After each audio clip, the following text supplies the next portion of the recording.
And you realize that Elon wasn't joking. Memes really do control the universe because memes are ideas. Ideas influence thoughts. Thoughts influence actions. And if you can influence actions from the smallest unit of production, then you can control the world or at least influence the action. So listen, I have been down, as you know, the deep rabbit hole of memes, memetic warfare, templates for speech, new power, etc. You are years ahead of me on this and spending 100% of your time on it, where I am at best a casual dabbler in Believer. I would love to hear a little bit of, which I don't actually know. You and I have talked about a lot of things, but not this. It's like, how did you go so far down the rabbit hole that you found yourself building the version of Memelord in Bubble and doing this ridiculous stuff and kind of becoming and working on this platform to be kind of the engine for memetic communication? I just love to hear the backstory. I actually don't know it. Of course, man. So I was writing on Twitter, just sharing my ideas, and started a podcast interviewing my friends. Jack Rains was one of them. Love that guy. Charlie Light, he's another. And I found out that these guys were making money making memes and silly stuff. And I was like, that's crazy. Like, that was my dream, was make money being silly, right? Not doing boring stuff, but being silly and making good money. And they opened my eyes to this possibility that you could do that and make a lot of money doing it. And once I found that, man, like, it was like just following my curiosity and everything that I loved. And so I ended up writing this book called Memes Make Millions. And the whole idea is this underground world of meme pages. Who is behind them, right? Like, who are these weirdos and how do they make the money? And so I, found out their strategies, all the different ways that they can make money, how they find brand sponsorships, how they start new companies, how even they launch, small venture funds and stuff like that, and how they, use their audience and humor to make money. And from there, I learned two things. One was their strategies, which I then, used for myself. And number two was the problems that they faced, which was, having to be terminally online and not knowing what memes are coming out and scrolling all the time. They didn't have a good software for it. They're all using all sorts of crappy software that hasn't been touched in 10 years. And then the third thing was just how seriously that people are taking memes and how seriously I should be taking them. And so from there, it was a very slow evolution of just learning more and more every day. I've been deep in this world for 5 years and I still am learning something new every single day. And, I just wanted to build this software for me, my friends, the people in this book. And it turns out that as, an audience grows, you find more and more people like you and like the weirdos out there. And so I built it for myself as the number one power user and all my friends. And there's a lot of us out there. But so I want to go deeper. I want to go deeper with you on this because I get it, but I kind of want to hear more. There's a huge spectrum between you're this is a lulzy way to make money and you're curious about the community to the level of research and investment and kind of what you've put into building this platform. What brought you, tell me the story of that. How did you go that far down the rabbit hole? Yeah. So I would say a couple things. One is, seeing, Elon say who controls the memes controls the universe. At first you read that as a joke. And then you learn about Richard Dawkins, the creator of the word meme, who says that memes are the smallest units of cultural transmission. And you think about it more and more and more and more. And at least for me, and you realize that Elon wasn't joking. Memes really do control the universe because memes are ideas. Ideas influence thoughts. Thoughts influence actions. And if you can influence actions from the smallest unit of production, the same way that Elon vertically integrates his factories from the smallest units, building the transformers and all that stuff, right? Then you can control the world or at least influence the actions, right? And, at least for me, that is where the idea memetic warfare, took hold in my mind. There's that good quote of Inception. It's once an idea takes hold in your mind, you can't lose it. And for me, it became super, super important. And, I didn't come up with the word memetic warfare. There have been papers for 20 years, research papers, where I started reading those too. Most people think research papers are just physics and biotech. And I don't understand any of that stuff, but I do understand memes and psychology and that kind of stuff. And so, 20 years ago, there were proposals for a department of memetic warfare for the US government. There's Army. Yeah. Army, research papers all about that stuff, right? Ukraine was running 3 meme accounts during the war, trying to, amp up their people and also make fun of Putin. And so again, like I said, every day, just learning more and more. to the point where, it became my life, and it is, every day is living and breathing this.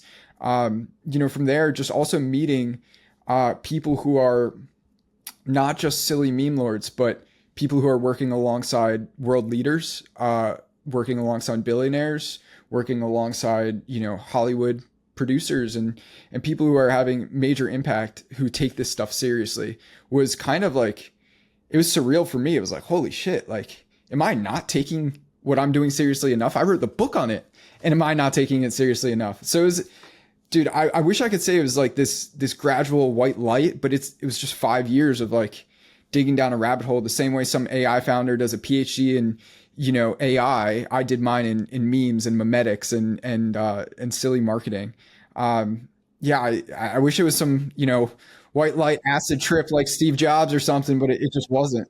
You've been following this stuff. You're building great software, kind of with the key components. Like, I mean, you get, what's the trending memes of the day? How do you integrate it? Obviously, there's a huge amount there and a huge more to go. Give me your like 2030 vision of how the world works. Because to your point, it's like memes aren't new and people have been discussing them theoretically for a long time. The internet accelerates them, but where are we going? Yeah, I would say we are going to a world where attention spans are going down, internet online time is going up. Combine the two, people want to be entertained. Add in AI, taking away some of the work that you have to do. You have more free time, and people want to be entertained. There's a book in the 1970s called Amusing Ourselves to Death. And this guy, predicted social media in the 70s, right? He's like, once the 24-hour news cycle came out, he was like, oh, like, there's a lot more useless stuff now, right? A lot more silly stuff because you just need to fill it. And now we have 24-hour news cycle, but it's all on our phones, and all of us are citizen journalists. So the way that I see the world going is we are all becoming creatives. It's the number one dream job. And now it's easier than ever to make stuff. It's really about having taste, spending the time doing it. Anybody could just make silly AI slop very quickly. But if you really want to have taste and make art, like, our launch video, and spend the time doing that, it's really about storytelling and taking the time to do that. I see a world of like a very, very barbell kind of theory of like, there's going to be more and more AI slop, but there's going to be more and more beautiful stuff that people are making at all times.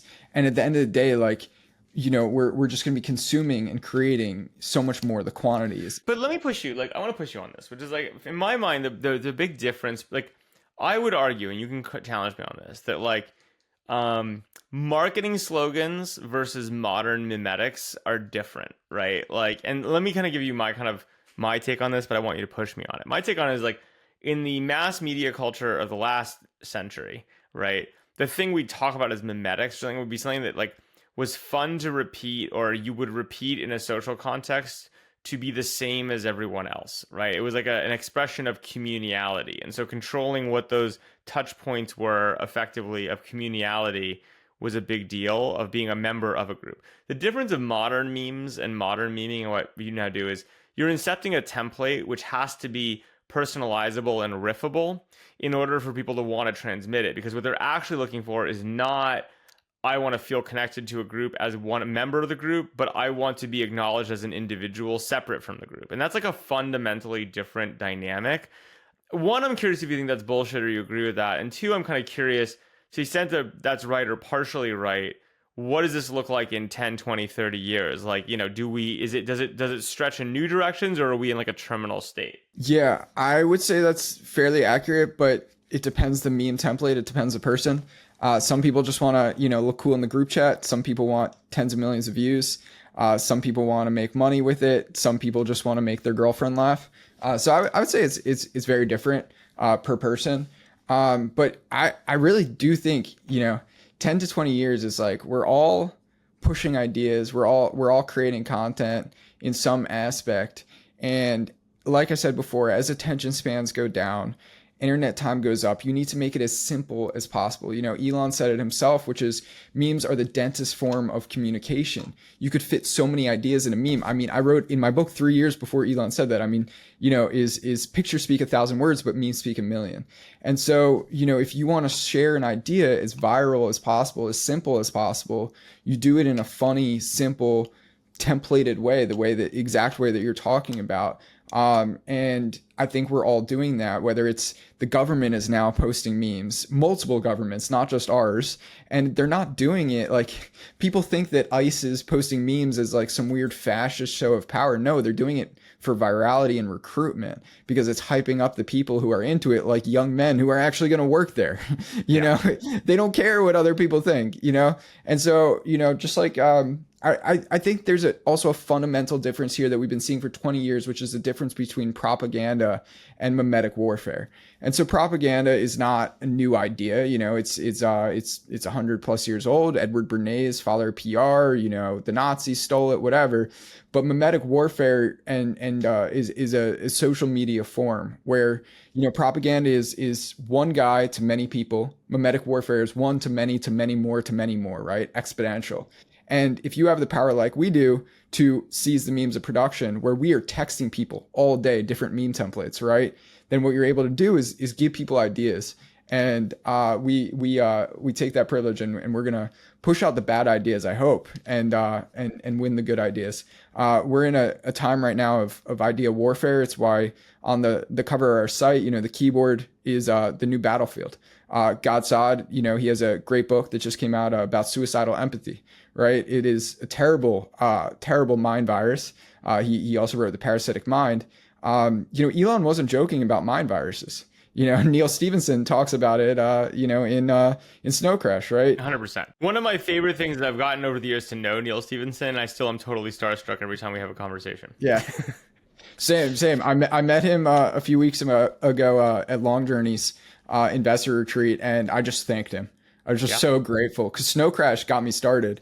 Where I think what's weird is like I've had bad mind viruses, and we all have, right? And especially right now, we're all getting pushed mind viruses in different ways, and I think that's where we're at right now. Is we gotta let the best memes win.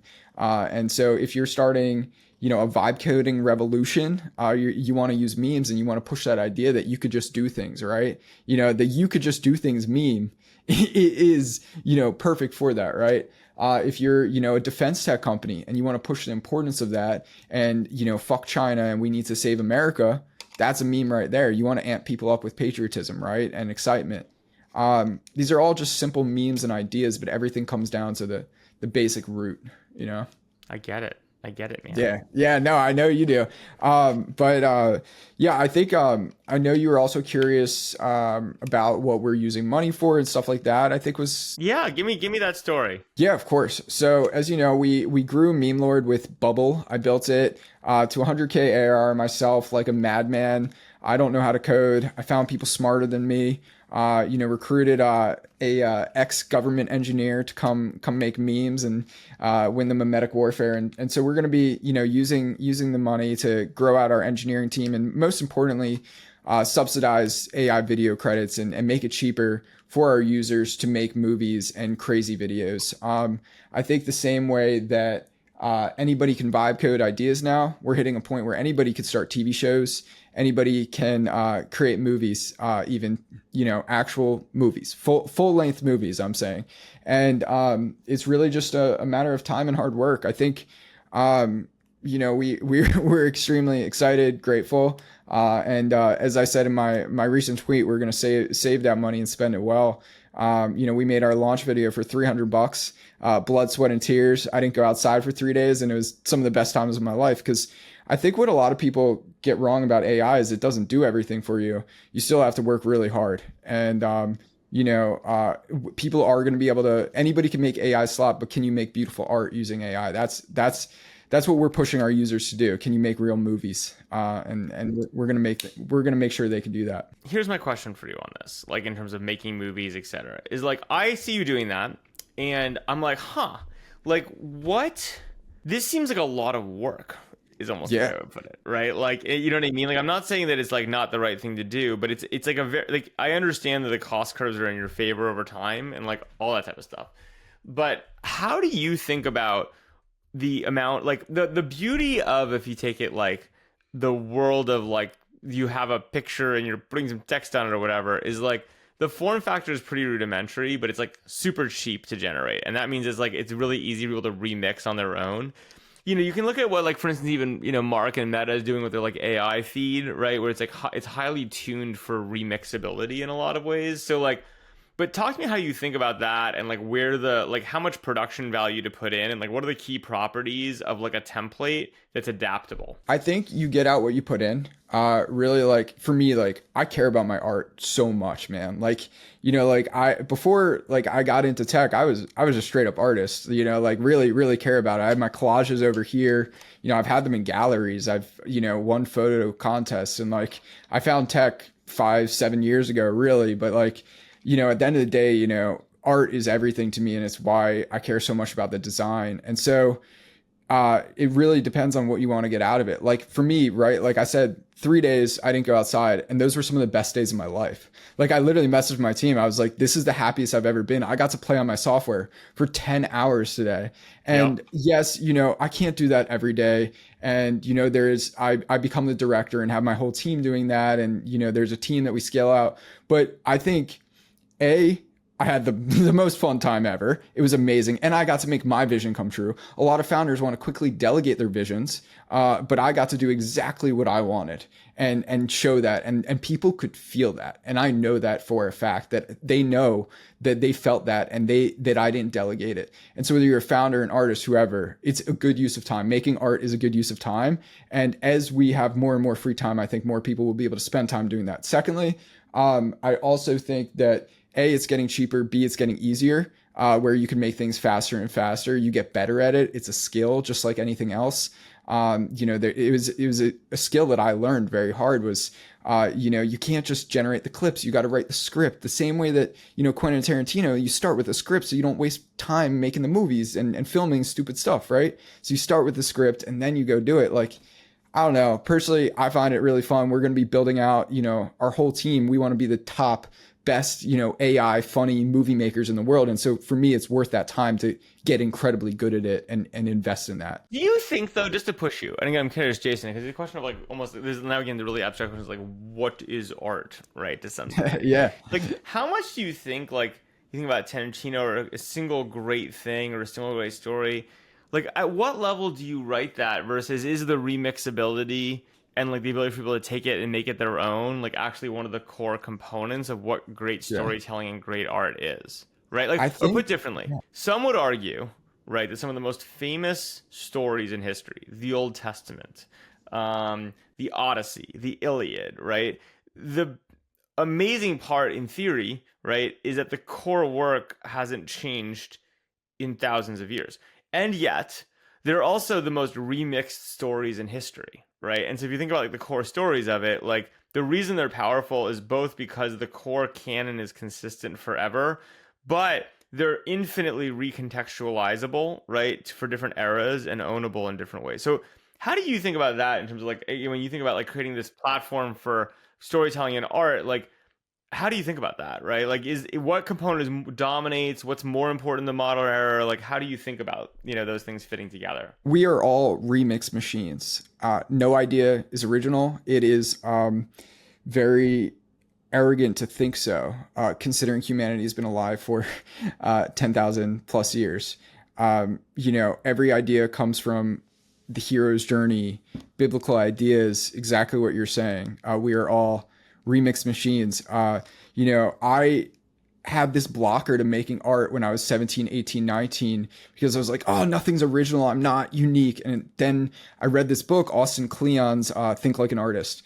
And it really was transformative to me of when he said, good artists copy, great artists steal. But he talked, that's Picasso, but he talked a lot more about that, all ideas come from somewhere and you make them your own and you remix them the same way. And so I don't know. I think the only thing you could do is remix art so much that eventually it becomes your own style and people see that. But it takes years to do.